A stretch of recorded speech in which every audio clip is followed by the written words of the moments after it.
So first off, congrats on making it through year one of your IB diploma program journey, and hope you're enjoying your summer, getting that much needed relaxation before you dive back into year two.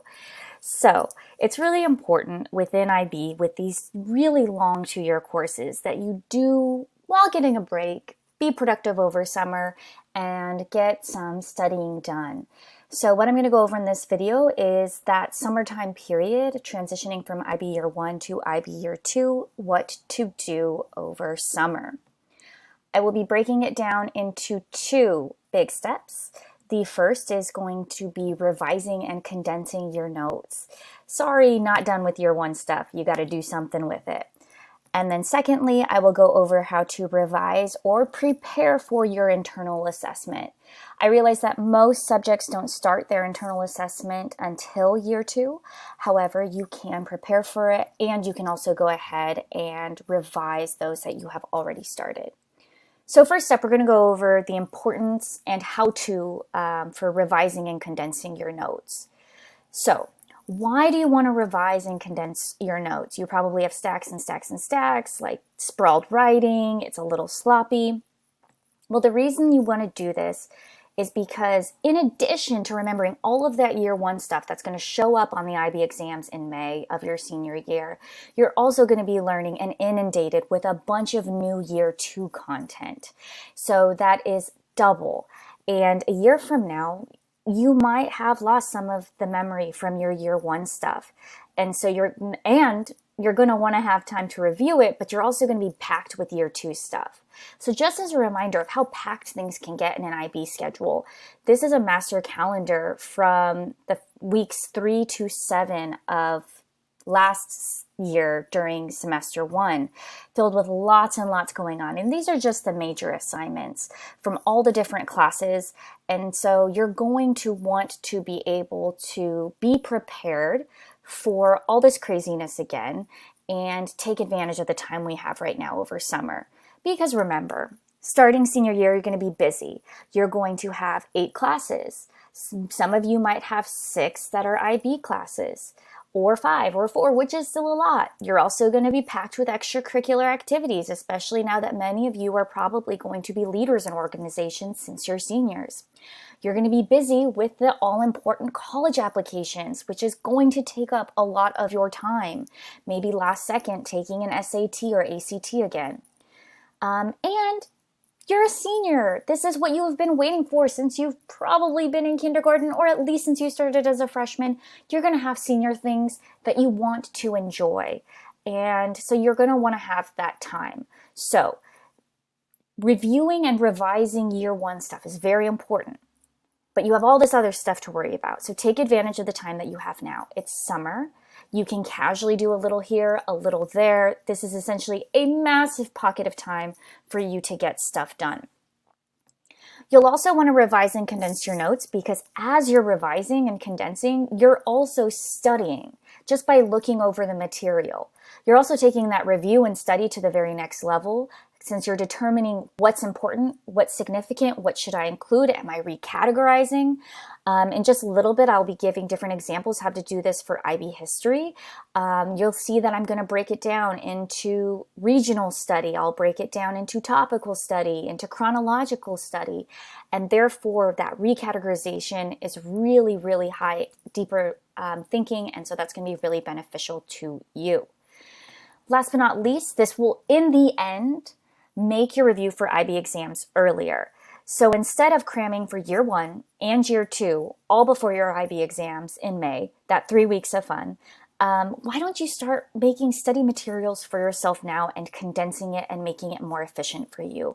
I promise you that your future self will be so, so, so thankful that you took the time now to go through these stacks of notes and worksheets and materials and get it pared down. So, okay, maybe hopefully you have a buy-in to why it's worth it to spend your summer looking through your notes and redoing some of them. So you have the buy-in. How? How can I do this? So first what I'm going to do is go over how to condense all of those lecture notes that you guys all love so much. Sometimes I forget when I put a meme into my Google Slides and then it kind of makes me giggle a little bit. And so these are going to be ways that you can apply to all of your subjects. And then in a little bit, I'll give specific examples for IB history since that's what I teach. So how can I revise and condense my notes? So these are going to be some suggestions for my tool belt of learning, how I've studied, how I know others find it effective. You definitely don't have to do all of them. You should do the ones that are going to be the most effective for you.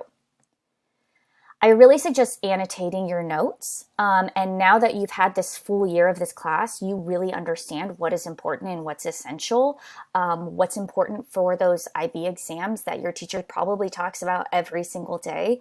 And so I would now go through and annotate my notes again based on that hindsight of having had the class for a year. You can color code important terms. And then based off of those important terms, make Quizlets for them for quick studying when you're waiting to be picked up or waiting in line for something or at a passing period. Also emphasize ideas. Again, now that you've had a whole year of the class, you have the hindsight of what is super important. And so what you can go ahead and do is really mark up, oh yeah, that ended up being important in all of my units. That's something I need to remember. Or even make a master sheet of all of those big ideas.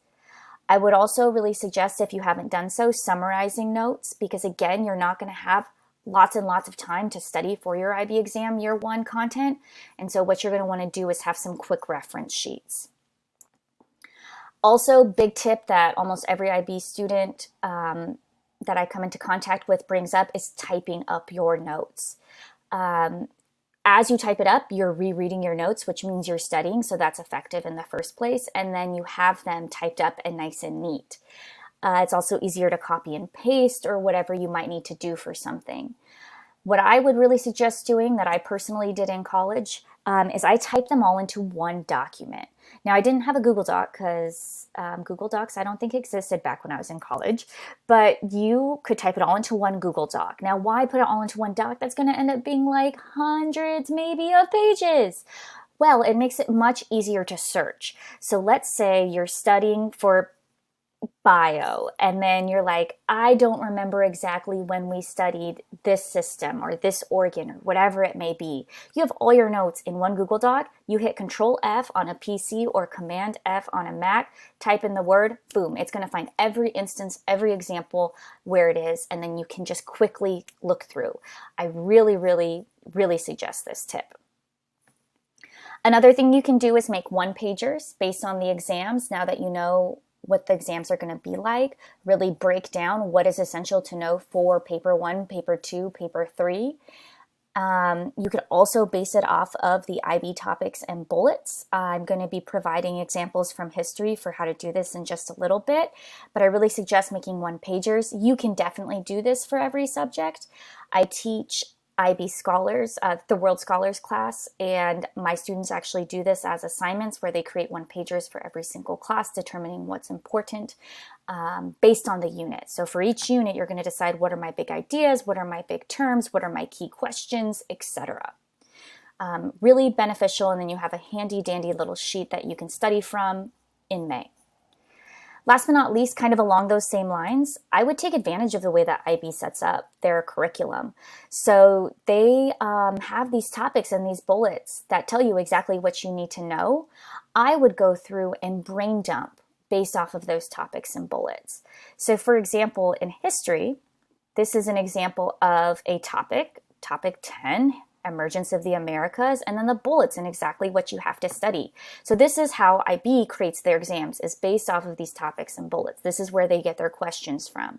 And so you want to study based off of that. So going back to the one-pagers, you could make one all about bullet 1, and then one all about bullet 2, etc. And so a quick way to study and test yourself, in this bottom right corner, you can see this is topic 13, World War II, Bullet 1, U.S. Foreign Relations in the 1930s. I gave this to my students. I had them brain dump all of the terms that came to mind. They're talking about events in Europe and Asia. What events were happening in Europe and Asia? They're talking about good neighbor policy. What is that? What do we need to know about that? What are examples of neutrality? And so just going through and brain dumping and trying to recall. It's a way to review. You can do this multiple times. You can then compare to other people. That's where this color coding comes into play. I always have my students do one round by themselves, and then they compare with a partner, and then the ones that they didn't get, they then add in color. So that way the ones that they didn't get really pop out at them as a reminder, hey, I totally forgot about the Dunkirk evacuation. I forgot about the Atlantic Charter. And so these are some ways that you can study and revise and condense your notes. I really suggest doing at least one of these so that way you're reviewing over summer, taking advantage of this time, but also prepping for your exams that are not until May, but you're condensing your notes, making it much simpler and more efficient for you in the future. Future self will thank you. So yeah, I really suggest doing one of these.